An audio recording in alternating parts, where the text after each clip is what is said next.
I think a lot of times we look back and we say, oh, it was COVID that did this. And I think also we think, oh, it's technology that did this.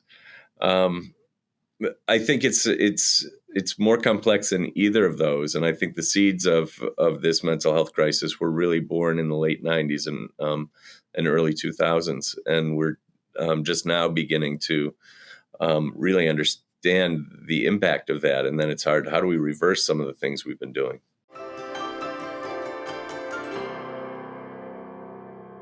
We are living in a moment where kids are more anxious, more overwhelmed, and more burnt out than ever before. School avoidance is rising, perfectionism is increasing, and even students who look like they're thriving are privately struggling. And as parents, it can feel heartbreaking to watch our kids buckle under this pressure. Hi, I'm Dr. Sarah Brenn, a clinical psychologist and mom of two who specializes in child development, emotion regulation, and attachment science. I'm joined this week by Dr. Doug Bolton, a clinical psychologist, longtime educational leader, and author of the book Untethered, Creating Connected Families, Schools, and Communities to Raise a Resilient Generation. In our conversation, Doug and I explore how shifts in our educational systems have created levels of pressure that many developing brains simply aren't built for, and why even high-achieving students are experiencing anxiety, burnout, and school avoidance, and what is really driving the rise in perfectionism and overwhelm. We talk about the realistic, manageable changes that parents can make at home to buffer their children from these pressures, support healthy development, and restore some much-needed balance. And as you're listening, if you find yourself recognizing the overwhelm or burnout that we are describing, I want you to know you don't have to navigate this alone. My group practice, Upshur Brenn Psychology Group, offers both virtual and in-person services designed to support the entire family's mental health. We work with kids who are overwhelmed by school demands, struggling with executive functioning, dealing with anxiety, or just feeling the weight of our fast-paced world. And we support parents right alongside them, so you don't have to carry that mental load by yourself. You can get a link to Upshur Brenn Psychology Group's website by going to the episode description wherever you're streaming, or go to upshurbrenn.com to learn more about the services we offer. Okay, now here is my conversation with Dr. Doug Bolton.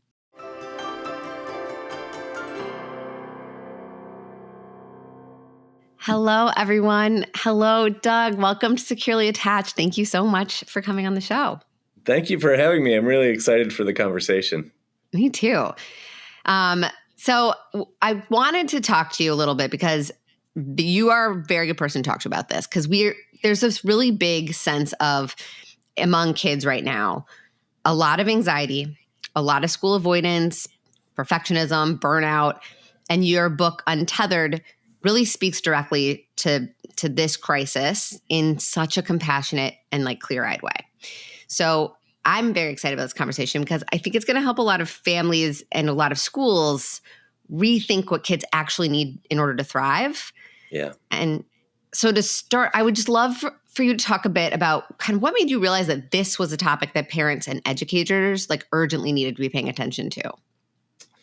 Well, I first started realizing that I was the principal of a therapeutic school, and I was there for about 14 years. And for the first 5 years, people were saying, we've got to bump up the academics, and here's how we can help you. And for the next 9 years, people were, as the mental health crisis really began to kick in kids, people started coming to us and saying, can you help us rethink what's happening in our schools so that we can support kids the way you're supporting kids? And,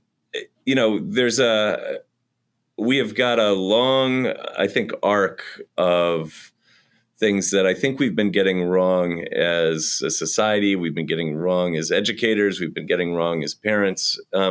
It's gone against what research has been telling us all along. And so as I was doing this work, what I realized was, as we were trying to figure out how to best support some of the kids who struggled the most in schools, we were learning a lot about how to support all kids. Mm-hmm. And we started doing research, and we started diving in, and we started trying to do things differently, and we learned a lot. And as I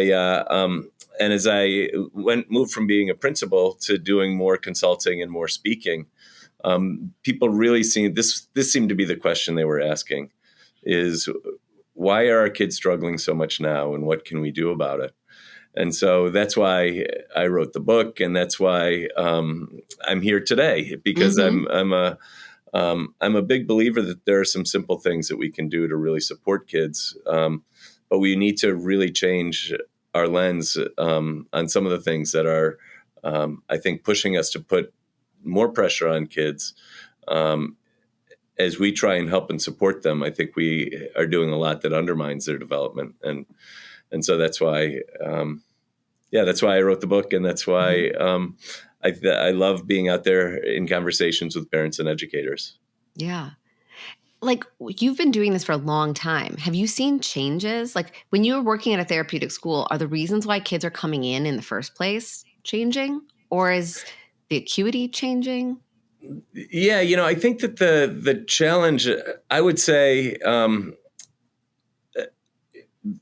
I think we've been seeing kids used to come to therapeutic schools primarily for more of what they call externalizing behaviors, oftentimes. And what we found was, if we can create a healthy community that feels safe for everybody, there's really no distinction between externalizing and internalizing. That really we're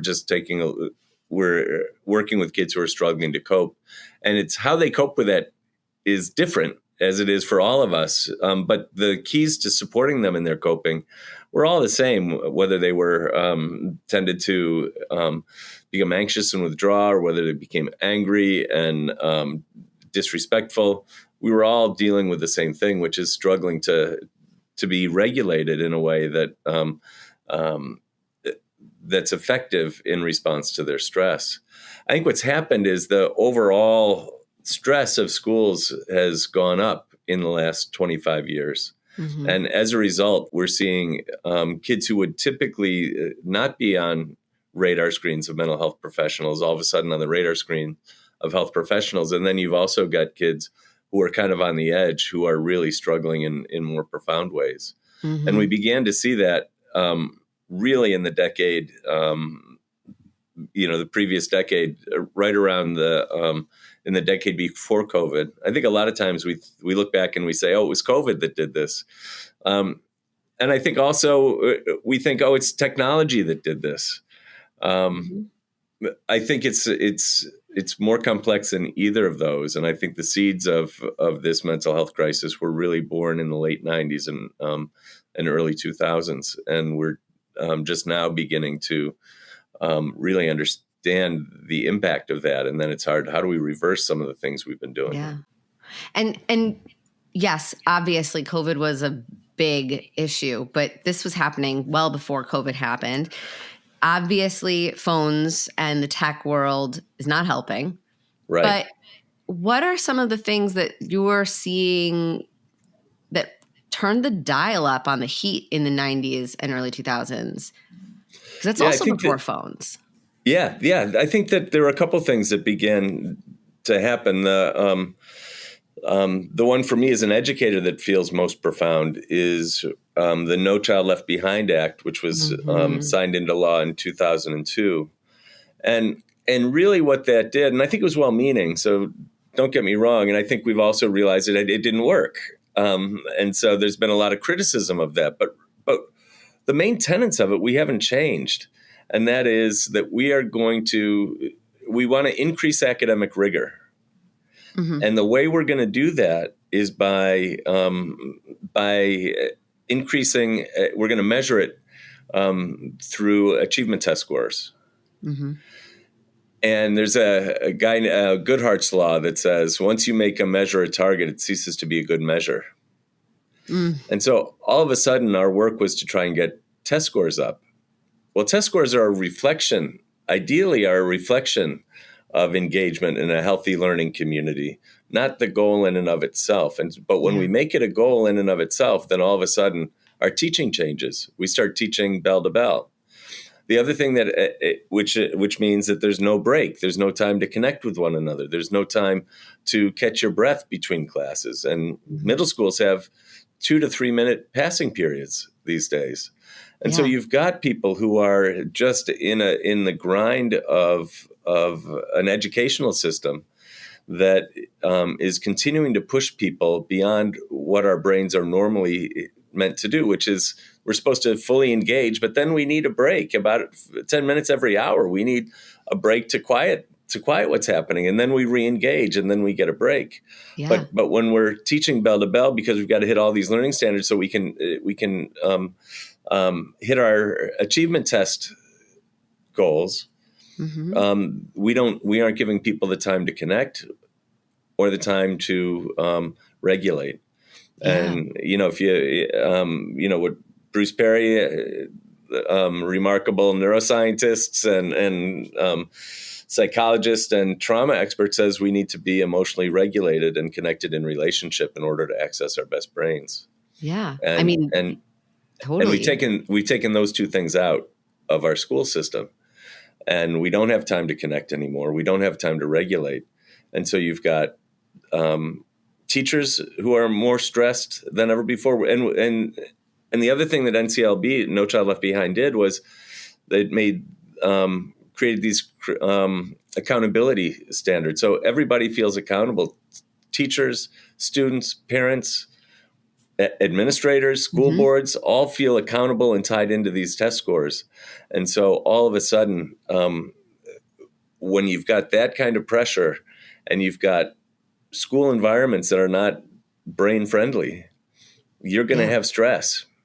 Yeah. So basically the No Child Left Behind Act, like, kind of reorganized the North Star, right?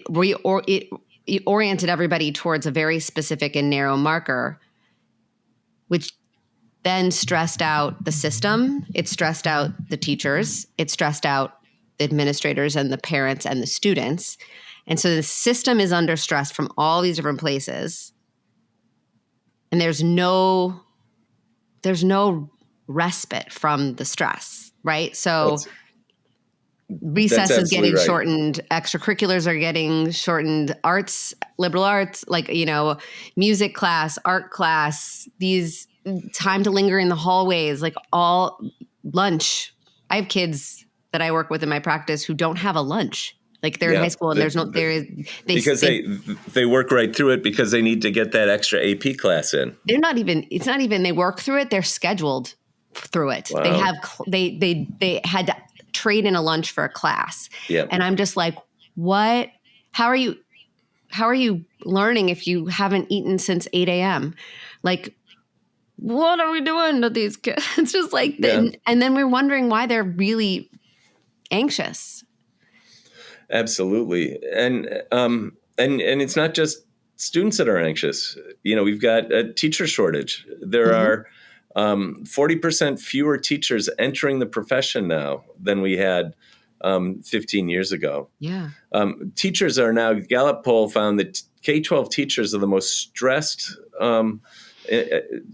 profession in America. Yeah. And you've got parents who are stressed. You've got parents. So there's the Surgeon General had an advisory about being a parent. Who would ever create a system where all of the stakeholders are this stressed? Right. And the irony, which is a sad irony, which you already mentioned, but I really want to highlight, is the neuroscience of learning is directly incompatible with with the setting in which we are describing.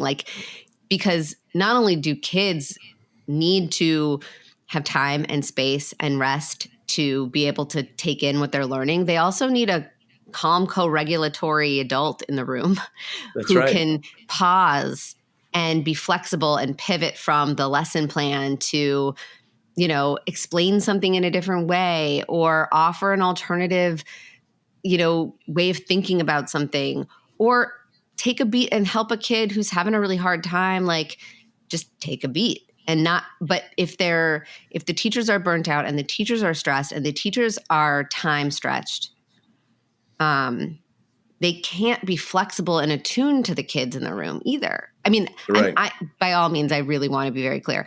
I'm sure the teachers are trying to and want to, but it's are they given the the opportunity and the space and the support to.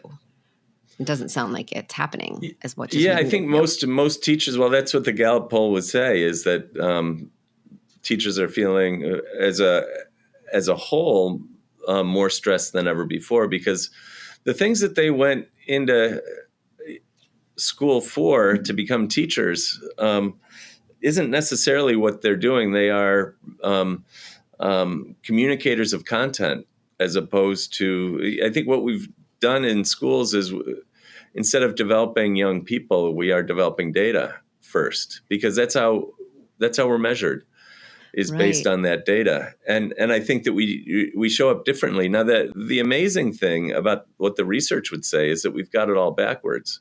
Mm-hmm. That if we take the time to connect kids to one another, if we take the time to regulate and pause, that their brains are going to be more engaged, that they are going to be able to access more academic rigor. But instead, what we're seeing is that for many kids, the stresses of school are undermining their ability to access their best brains that allow them to fully access the rigor.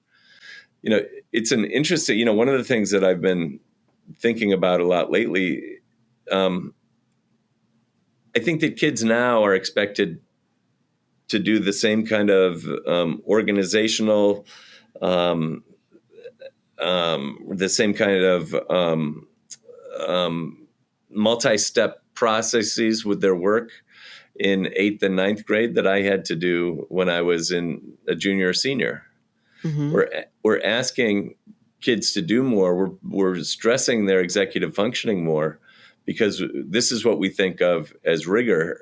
Now, the tricky part is that just because we move the goalposts doesn't mean that kids develop any faster. Yes, there is this sort of pressure, especially in America, and I'm sure in other countries too, but for sure this is very American of us, and the American education model is like, okay, you could do this by 10. Well, can we do it fast? Can we do it by 8? Can we faster is better. Quicker is right. like get there faster, do more quicker. But that's not how the brain develops, right? We can't rush that. No, and that's the challenge, and with physical development, we think it's all, we see 2 kids walking down the hallway in middle school, and one of them's, starting to grow facial hair and has full adult body odor, and the other kid is 3 years away from puberty, right? Uh-huh. But you'd never say, oh, we've got to put that that smaller kid on a behavior plan to grow facial hair, right? We'd never say that. There are some kids who can handle the rigor of because their executive functioning skills were more developed sooner. Mm-hmm. But the kids when we move the line of what we're expecting, we're going to have more and more kids who can't reach that. I mean, yeah, I'm seeing this. Like, I probably work with fewer middle schoolers and high schoolers than you do, but I work with a lot of elementary school aged kids. Yeah.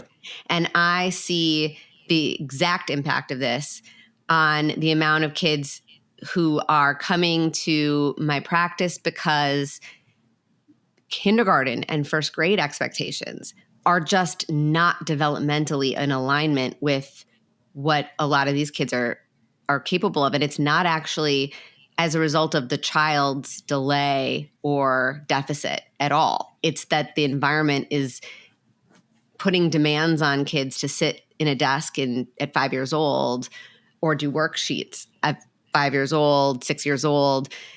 And to your point, like, engage in executive function skills and inhibition of impulse and reading, right? Like they don't, that universally are not going to be all, like, there certainly are some 5 and 6 year olds that can do this very well. And they're probably not the middle of the bell curve, actually. Right. It is interesting. There's if you take a look at, Google does this thing where they take a look at how many times words are used in language. And if you take a look at executive functioning, it's very, very low, but right around the year 2000, it skyrockets. What made it a buzzword in 2000? All of a sudden, we're expecting more of kids, right? To be able to sit and focus on numbers instead of play. Kindergarten is meant for play. I remember and naps. I'm not even sure that they do naps in kindergarten anymore. Oh my God, I definitely napped in kindergarten. That was the thing that we would do. I had a friend of mine who's a board member, and he said that his preschool has videos of kids during the day, and they kept sending him videos of children at their desk doing paperwork, working on their letters or numbers or shapes or whatever. And he's like, I don't think that they realize that that's not what should be happening in kindergarten. And that's not making me happy. The fact that my child is compliant and sitting still in a chair, what they need to be doing is moving and playing and exploring. And that's just not happening. And so it's a little bit like, if you take a look now, they've got these rims when they're teaching younger kids how to play basketball. They've got these rims that'll go down to 6 feet, right? Okay. And they teach kids how to shoot at a 6-foot basket.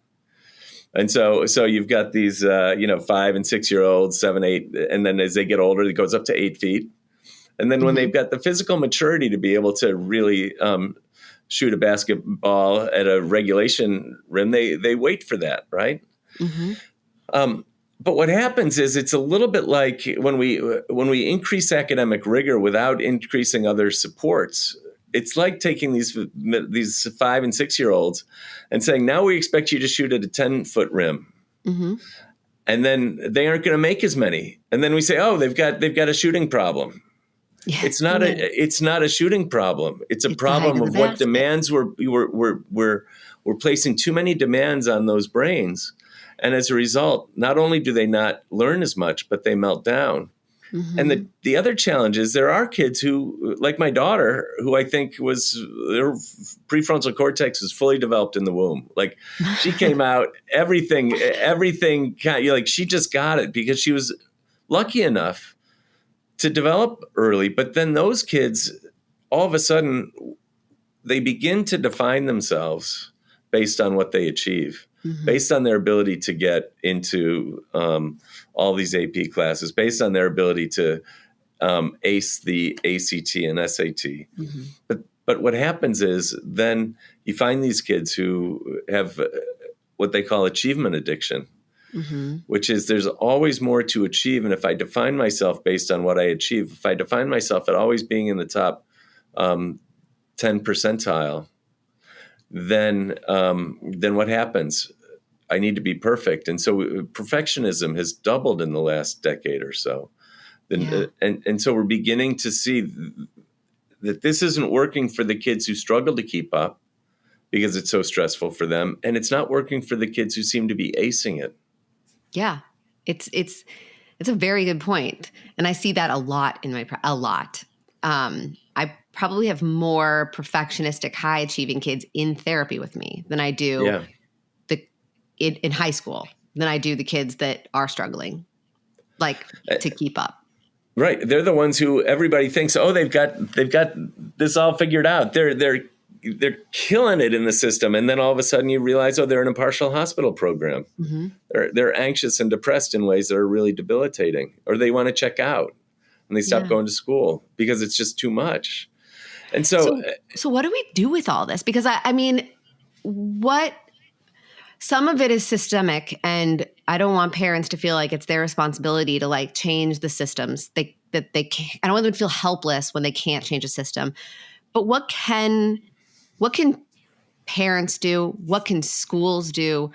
What can mental health? I'm asking you way too many questions because I'm like, please help us fix that. Like, what do we do? But where do we start?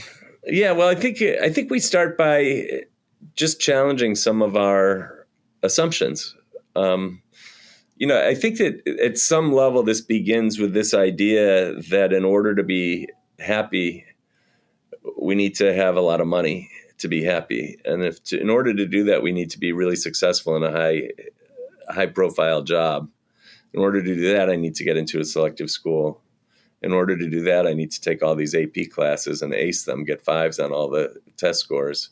In order to do that, I've got to ace elementary school, and it goes all the way back down to, I remember, my kids were born around the turn of the century, and I remember we were doing Baby Einstein with them. Right. Mm-hmm. Everybody thought, oh, you've got to, and playing classical music in the womb, right? Because we've got to get their brains going so that they can fully achieve. And it's do more faster.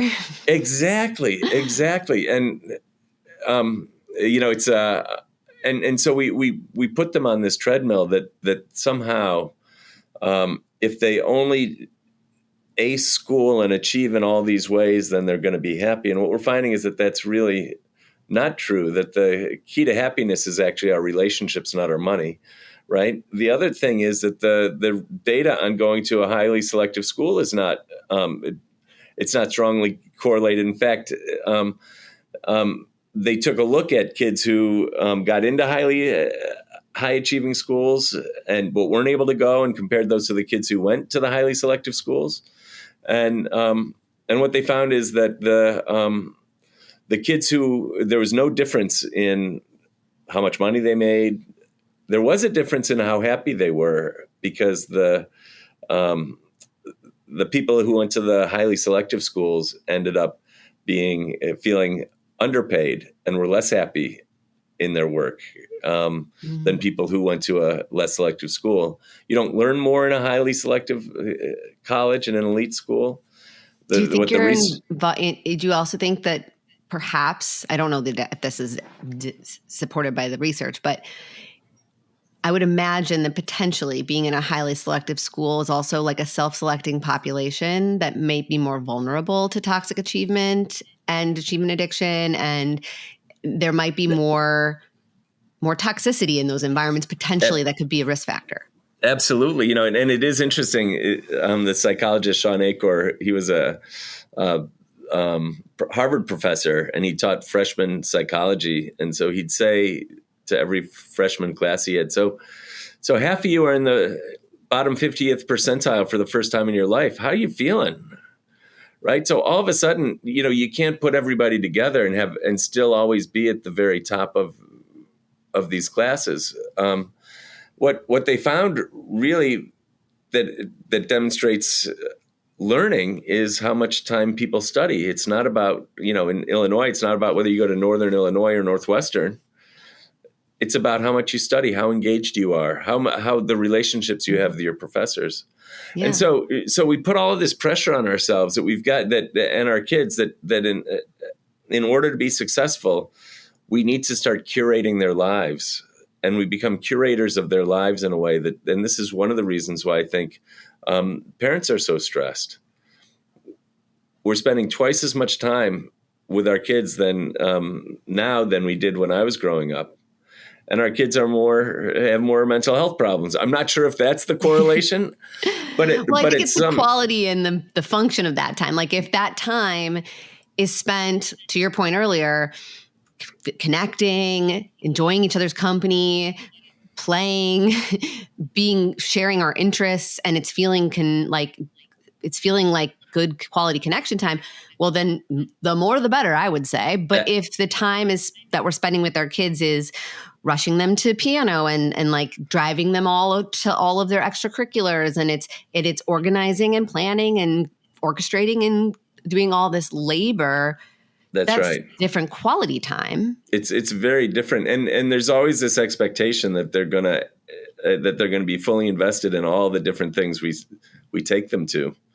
It's interesting. I can remember going to dinner parties, and people would always ask, "Well, what do your kids do?" And it's almost like, "Oh, they're supposed to be great," and then they'd say, "Well, our child is in the youth symphony orchestra, and our kid is on this travel team," and my kids were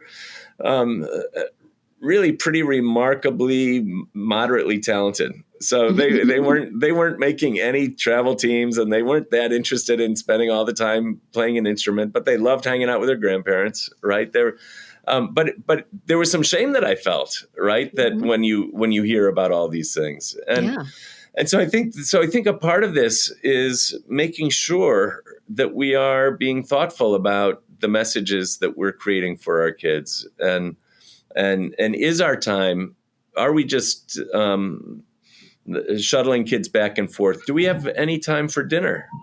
Like, do we ever have dinners together? I think family dinners are an endangered species in a lot of families, because we're trying to get everybody's dysregulated because parents are coming from work and having to get to all of these different, one kid to soccer practice, one kid to ballet, and of course another one to therapy, and then you've got to switch it all around for the next round. Yeah.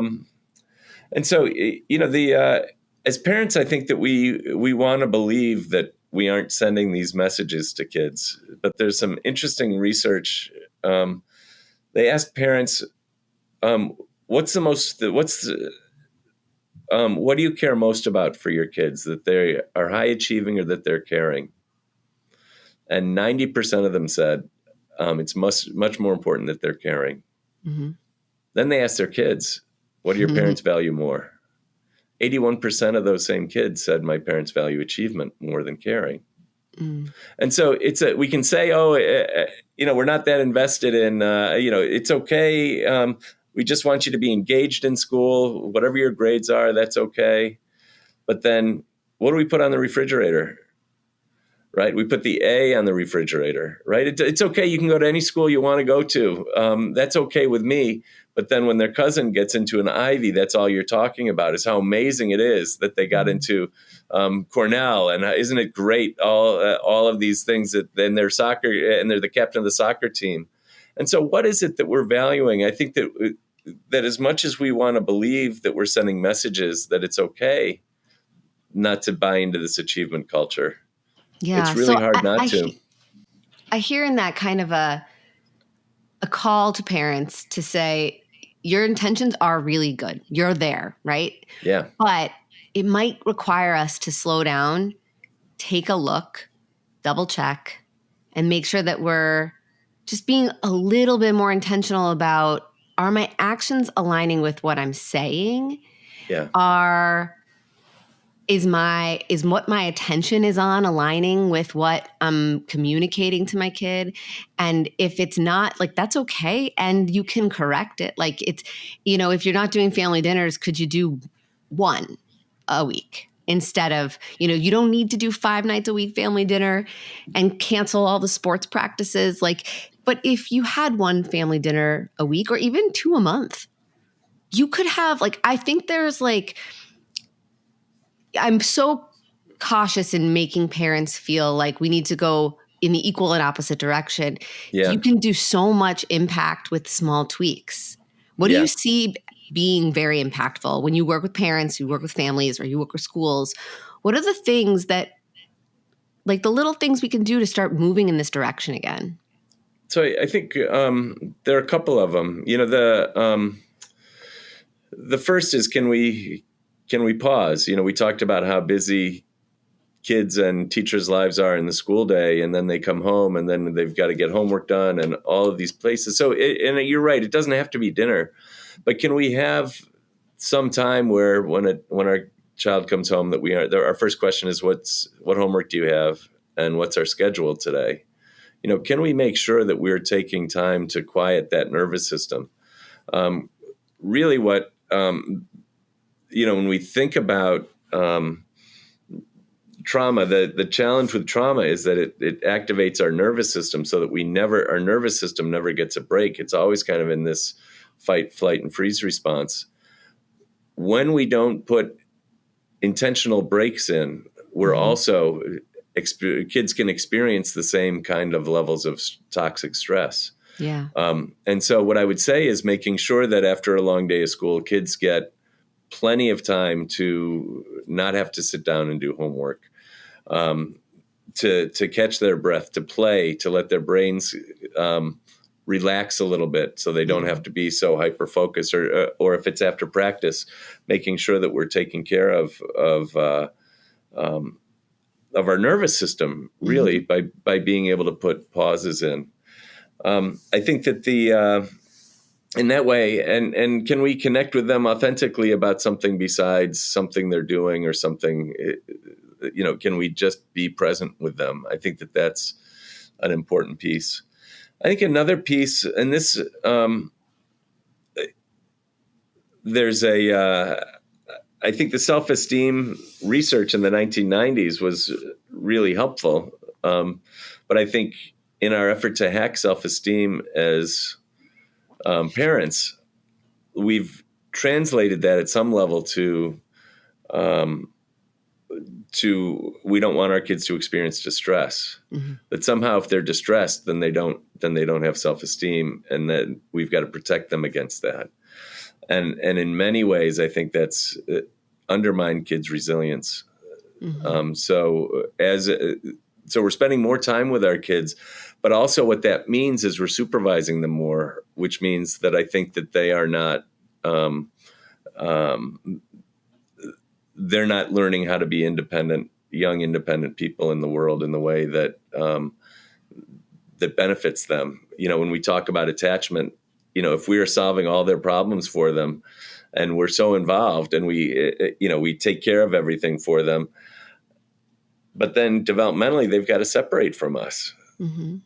But oftentimes I think now kids are separating without the skills they necessarily need to be independent, and to deal with their own distress.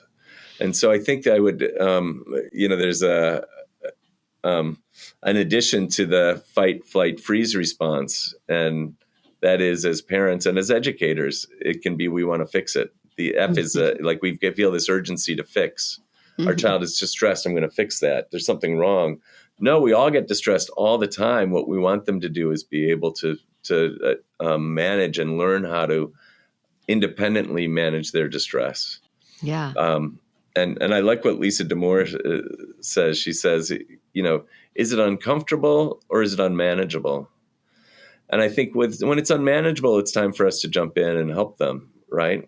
But so many times, I think when it's uncomfortable, we still jump in, and that keeps them from learning how to navigate discomfort. Yeah. And so I would say at some level, less is more, right? And being able to, I like the saying, don't just do something, stand there. Right. That we don't have to fix it, but our presence can be helpful. But instead of saying this is what we'll do to solve this problem with your friend, we got to figure out how we can repair this friendship. Yeah. Just to be present and to be able to be like, oh, you seem really upset about that friendship. Yeah. Right. I think I love that quote you gave that Lisa D'Amour said, and it made my mind was like, is it uncomfortable or unmanageable or uncomfortable for you? That's right. It's remarkably uncomfortable for us as adults to see our kids hurting, and our response, our very healthy, good response is to swoop in and fix that. And I think that that's one of the reasons why us being involved more, spending more time with our kids is actually maybe more problematic, because when we weren't being so supervised by our parents, we were figuring out our relationships on our own. We were scabbing our knee and figuring out, washing it out on our own, or our big sibling would help us with that, and then we'd get back in and play. That we weren't, when we had a conflict with a teacher, we would navigate that ourselves and not have a parent send the email, right? That's, and those are really important adaptive skills. And so then all of a sudden when we add the stress of school, but then we also haven't given them the skills to manage distress in the way that they need to, that I think is a powerful combination for kids. Yeah. So I'm hearing yes, school might be stressful and we might not be able to control that because the academic system, I want it to change so badly, and it's probably not changing in the next minute or two or longer. But we can offset the impact of that by how we center that in our home with our kids, in our approach, in our language, in our behaviors, where we put our attention. We can also offset that by counterbalancing the achievement pressure with rest and just downtime, playtime, screen-free time. I'm very realistic. Kids are on screens, and I don't want parents to feel like they can't have that. But one thing I think parents definitely don't quite get with screens is they think that's downtime. And you can have screens, but don't count it as downtime because it's a Yep. very stimulating time for your child's brain. And it's actually not that restful. So I agree. I agree. balance it all out with more like screens, okay. But do some other stuff too that's not quote achievement stuff or productive stuff. Right. And I think I would add to that it's an interesting thing. I'll talk to parents and they'll say, well, they're on 3 travel teams because they really want to be on 3 travel teams. Right? Yeah, they also want to have 12 hot dogs until they can't put them all in their stomach. That's exactly right. Or it's not good for our family, right? So we're going to choose how much of this we're going to do, right? And trust that the more it's also really healthy for us when we don't have to be going to all these different places. It's just as important for us to catch our breath as it is for kids. If the conversation begins with, what homework do you have? Let's get going on it so we can get it done quicker. And I've just come home from work and I'm cooking dinner and I'm trying to watch their homework before we rush off. And I hop in the car to take them to this other place. My nervous system isn't getting a break either. And it's really it's an unhealthy lifestyle for all of us. And so figuring out how can we be intentional about putting breaks in and knowing if we can put those in first and then figure out how do we work around that instead of trying to figure out how do we, we've got all these things that we're doing and want to do. Now let's put in some breaks. It's almost impossible to do that. Yes. That makes me think about something. This is an intervention I do a lot with kids. So I work with a couple kids who they're very anxious about their time. And are they going to get enough? Am I going to get to watch my show? Or am I going to get to play my video games? Or I'm not going to have enough time for this. I have too much to do. And I think all of that is a product of all the things we've just been talking about. Yeah. But one of the things that I do with them is I get them to get a planner and I say, and I teach them and their parents to say, okay, well, what are your priorities? You want to make sure you have time for video games. You want to have time to hang out with your friend. Okay, write it down. Put it in the planner. Now, those rocks are set. And parents too. What do you want to make sure you have time for? I really want to have, a walk with the family on a weekend, or I want to do one night of family dinner. Okay, put those things in, schedule them in. Now let's go and say, okay, well, what homework do you have to do? How long does that take? Okay, let's find out where you're going to put that so that you still have time to do. I anchor their priorities first. I love it. Yeah. And the anxiety, it doesn't go away. But again, that's because there's an unending flow of new things they have to do and these pressures on them. But I'm trying to help them understand, like, how do you create space? And the reason why I use the calendar is like I want to create something tangible to represent the physical. Like, I also hate the Google. I don't love how everything's moved over to like Google Classroom and stuff, because I think kids, especially elementary school age kids and middle school age kids, like the abstraction of the digital to-do, the digital assignments, it doesn't really feel tangible to kids. And so everything feels amorphous. I remember one time I had a kid, he was really little, but he was already feeling this pressure. And he was holding all these assignments in his head that he had to do. And so I got a big Lego board and I got a bunch of different colored Legos. And I said, okay, the greens, all these Legos are 15 minutes. Yep. The greens are math. The blues are science. The yellows are reading, whatever. And I was like, how much do you have to do this week? And he wrote it all out. And then I said, okay, so that's this many Legos. You're holding them all in your head right now, but do you need to do them all today? No. And I had him lay them out on the Lego board in the shape of the week so that he could see what and I was like, when I cover up Thursday, Friday, Saturday, or whatever, does that feel different when you just look at Monday, Tuesday, Wednesday? And I was trying, because like these things are very abstract now. Like I think a planner is one of the best things a kid can have because it actually gives them something physical to feel, like the felt Exactly. sense of Yeah. like, oh, my play date is on this day. My hangout with my friend is on this day. My show that I like to watch is on this day.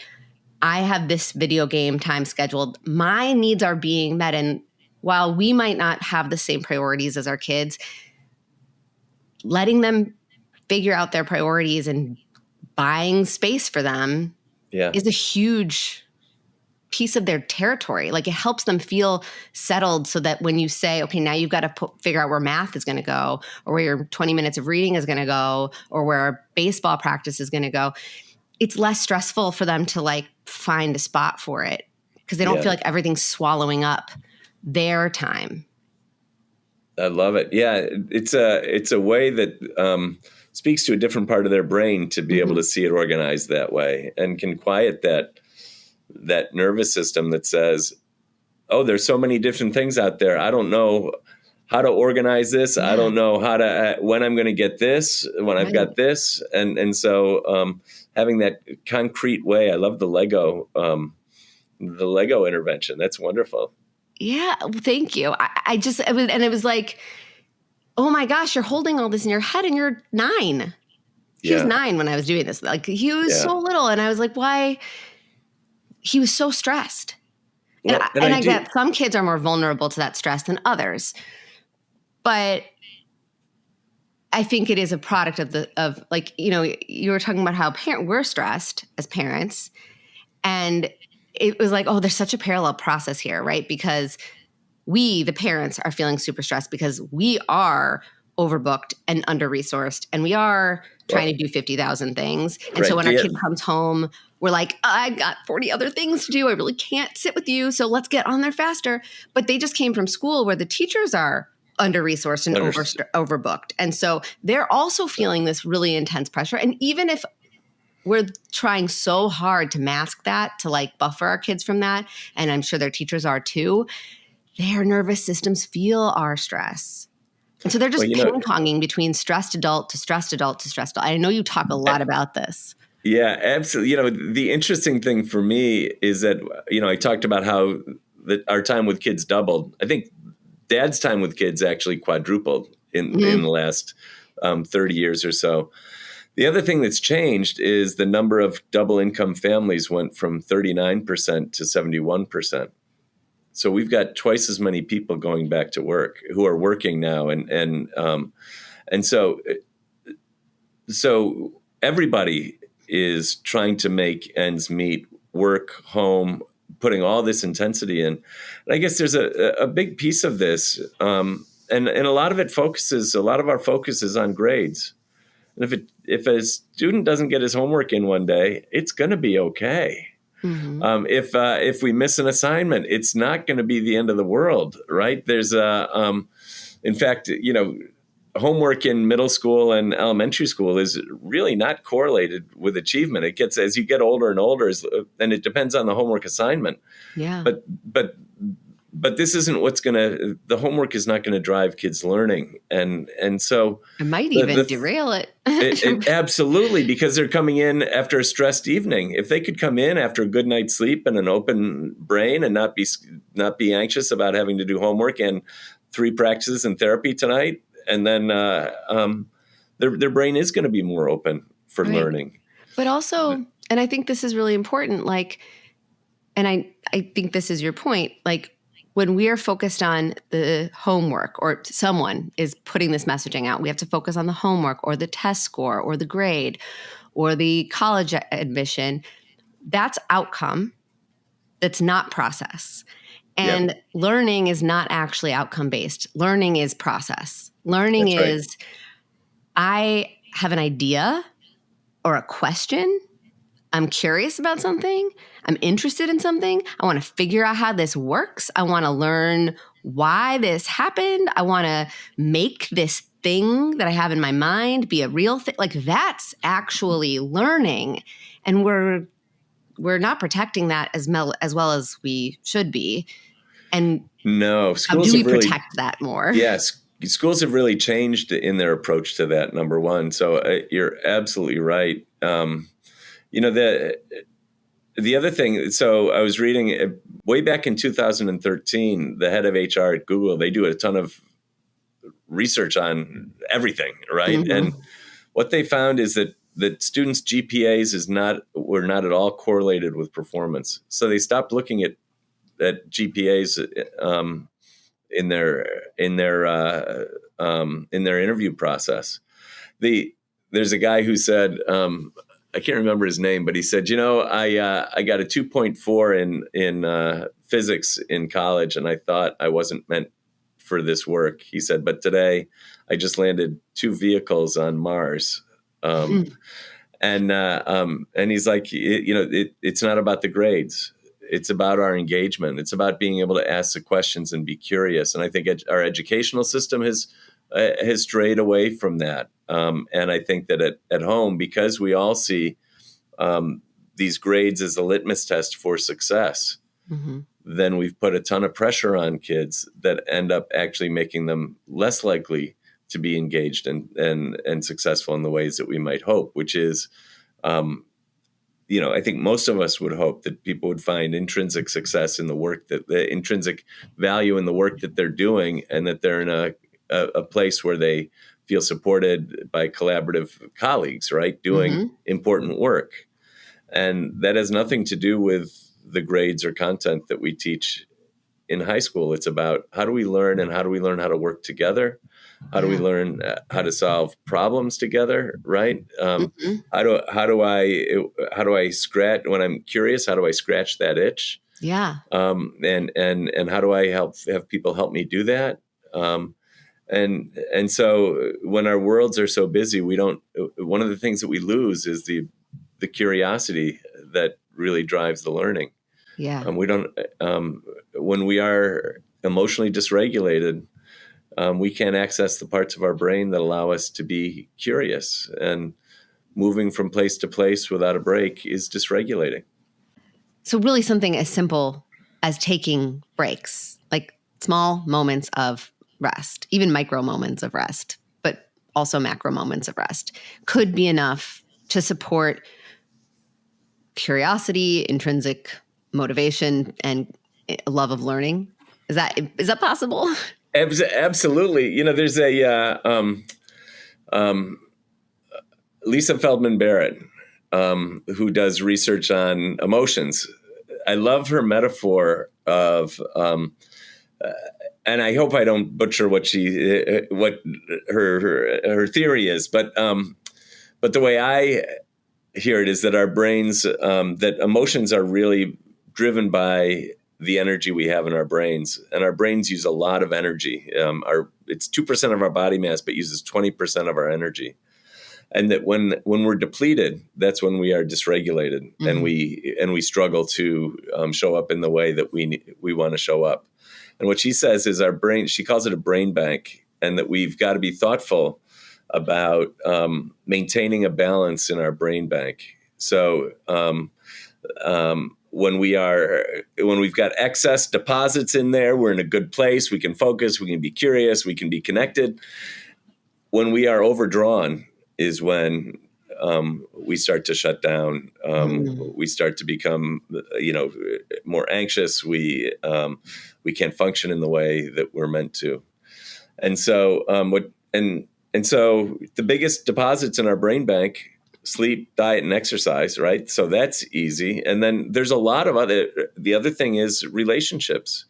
And so can we get as many doses of that? Being in class and going bell to bell from class to class, those are all withdrawals because we are working hard. Our energy is working hard. So taking these breaks, getting some pauses in, loading it with, the research on mindfulness is powerful, right? Mm-hmm. Yeah. And yet how many times are we, even if it's just for a minute, 90 seconds on our way to soccer practice, let's just sit in the car and quiet our nervous system for a while and just notice our breathing for 90 seconds before you head off to your next activity.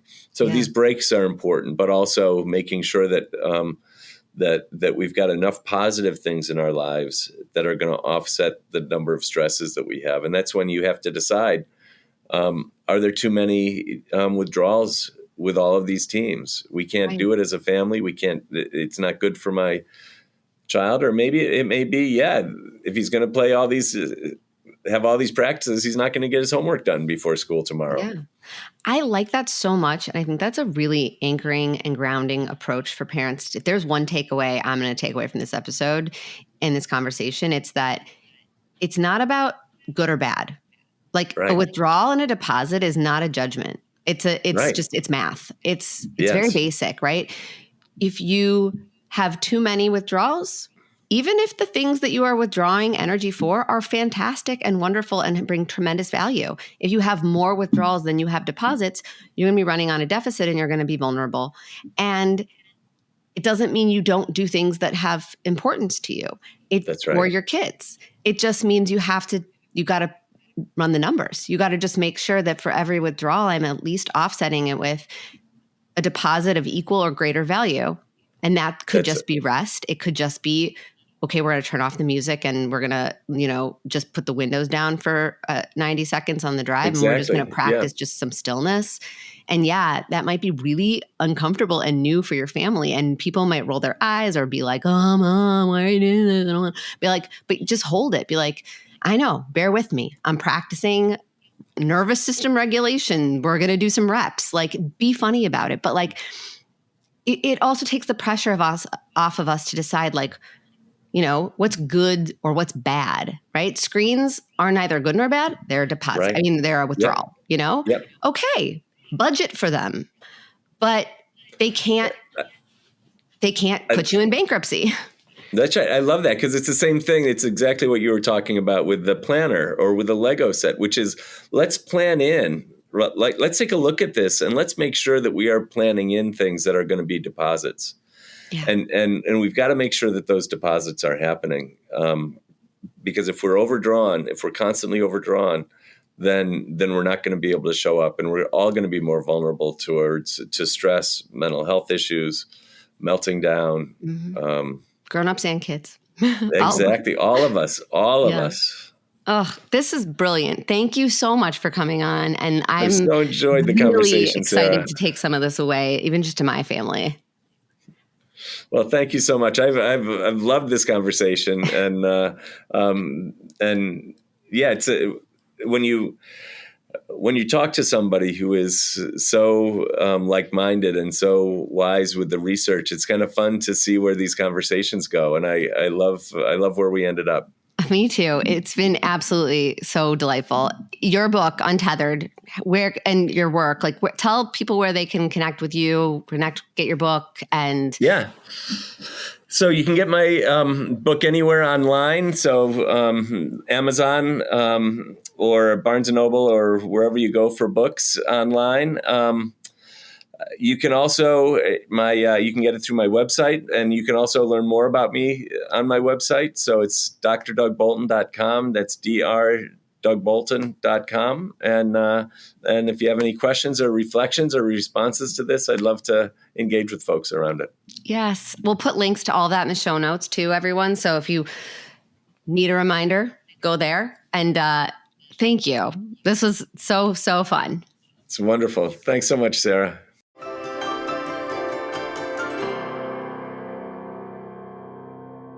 If you enjoyed listening to this conversation, I want to hear from you. Share your thoughts and your feedback with me by scrolling down to the ratings and review section on your Apple Podcast app or whatever app you're listening on. And let me know what you think of this episode or the show in general. Your support means the absolute world to me. And just a simple tap of 5 stars can make a real impact in how this show gets reached by parents everywhere. So thank you so much for listening, and don't be a stranger.